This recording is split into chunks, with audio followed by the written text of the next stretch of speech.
Assalamualaikum dan salam Malaysia Madani. Bersama saya Nurul Hudadana binti Muhammad Jarawi dan saya Nur Batisha Amani binti Muhammad Farid. Wartawan dari TV PSS Sekolah Kebahasaan Pantai Senak. Pada hari ini sedang berlangsung satu acara penting iaitu Majlis Khatam Al-Quran peringkat Sekolah Kebahasaan Pantai Senak. Jom bersama-sama kami mengikuti sesi wawancara ringkas di sekolah ini.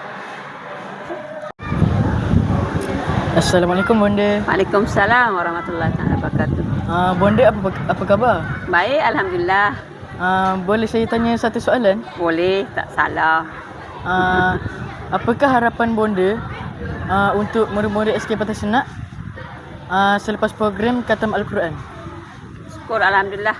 Bonda mengharapkan anak-anak SK Pantai Senak sentiasa membaca Al-Quran, sentiasa bukan sekadar membaca Al-Quran tetapi terus maju lagi dalam bidang Al-Quran ini, menghafal, menggali semua terjemahannya, intipati dalam Al-Quran, dan mudah-mudahan yang paling utama sekali anak-anak menjadi anak yang baik dan lagi hebat dengan acuan Al-Quran itu, kerana Al-Quran itu adalah mukjizat yang paling berharga yang tidak ternilai yang ditinggalkan oleh Rasulullah sallallahu alaihi wasallam.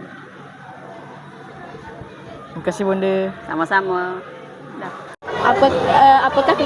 Apakah nasihat Ustaz setelah melihat kejayaan murid-murid hari ini?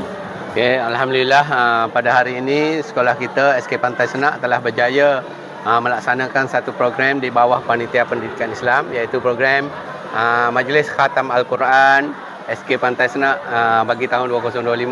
Jadi alhamdulillah sekolah kita pada tahun ini berjaya untuk mengkhatamkan seramai 53 orang murid daripada 104 orang murid tahun 6, dan kejayaan ini telah melepasi sasaran yang telah ditetapkan oleh pihak KPM melalui bahagian pendidikan Islam dan juga PPD Bacok. Jadi alhamdulillah tahniah kepada semua peserta khatam kita pada hari ini, dan juga terima kasih pada ibu bapa yang begitu menyokong program kita pada hari ini.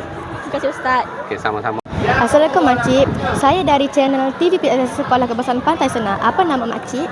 Nama Makcik ialah Cik Rogayah binti Cik Muhammad. Okey, apa perasaan Makcik kepada anak Makcik yang berjaya dapat khatam Al-Quran? Perasaan Makcik alhamdulillah syukur sangat-sangat di atas kejayaan anak Makcik pada hari ini. Terima kasih Makcik dah. Sama-sama. Assalamualaikum warahmatullahi wabarakatuh. Siapakah nama anda?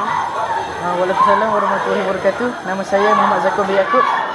Apakah perasaan awak terhadap awak menjadi seorang murid yang berjaya di khatam Al-Quran?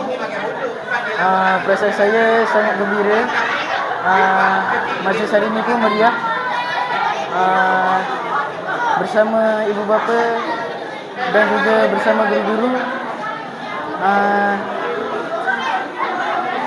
dan membuatkan saya lebih semangat untuk khatam Quran. InsyaAllah buat untuk khatam Quran yang kali ketiga. Terima kasih.